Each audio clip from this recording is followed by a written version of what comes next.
Hey guys, so I'm here not really having a choice of holding him because he wanted in, so yeah. Anyway, this is Pippin, for those who don't know. I finally finished Mistborn this past Saturday, and let me tell you, the beginning, like I said, was a freaking slog to get through. Um, as I said in a previous video, if it hadn't been for Scott encouraging me to keep reading this thing, that it does get good, that I will love it, I would have DNF'd it. But I got to chapter 12 and it got interesting, and we had Vin interacting with Elend. Maybe that's how you pronounce it. I don't know. Elend. Fantasy names are just. Anyway, I don't really know how to talk about the book because I don't want to do spoilers. It's one of those things. The ending makes perfect sense when you think about it, but you gotta go in as blind as you can. I will say that it was the perfect book recommendation, even if I didn't totally love the first book. I've started the second one. It is more in the lane of the kind of book that I am used to reading, so I'm a lot more engaged with it to begin with.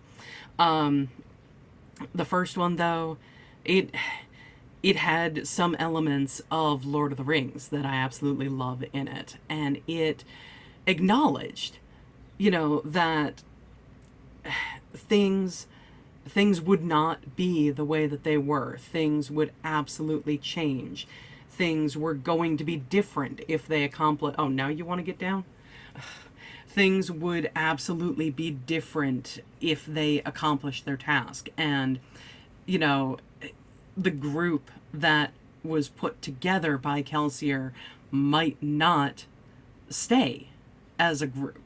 Members might go off to other areas of the land and do other things, and that was acknowledged. And it was also not ignored, but kind of put off as a, yeah, this may be an inevitability, but let's enjoy the now.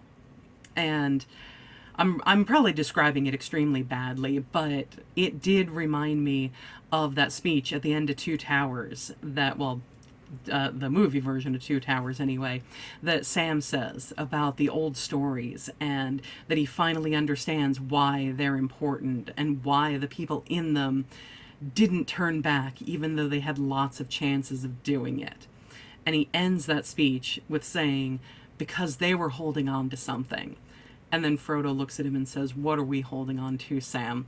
And Sam, pulls Frodo to his feet and says to him that there's some good in this world, Mr. Frodo, and it's worth fighting for.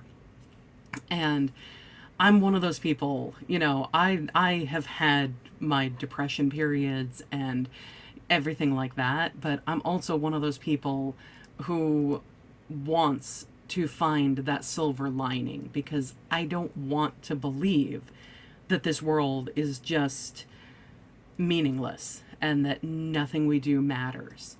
Even if I never do anything on a grand worldwide scale, at least I can make the worlds and the lives of the people that I love a little bit happier, a little bit hopefully simpler, a little bit more comfortable. And I don't you get that feeling from the first Mistborn book, that's ultimately what they're trying to do. It's, yes, on a grand scale, they want the lives of the poor in this world to be better, but they also, especially Kelsier, he is always the optimist. He's always smiling. He's always giving laughs. He wants to do that. He wants to make these people's lives better on that small scale, so that those little pebbles for those different people can start an avalanche. And I love that. So I have started the second book. I think I'm about 3 or 4 chapters in, and I'm looking forward to finishing it and going on to the third one. Anyway, thanks for watching, guys, and I will see you next time. Bye.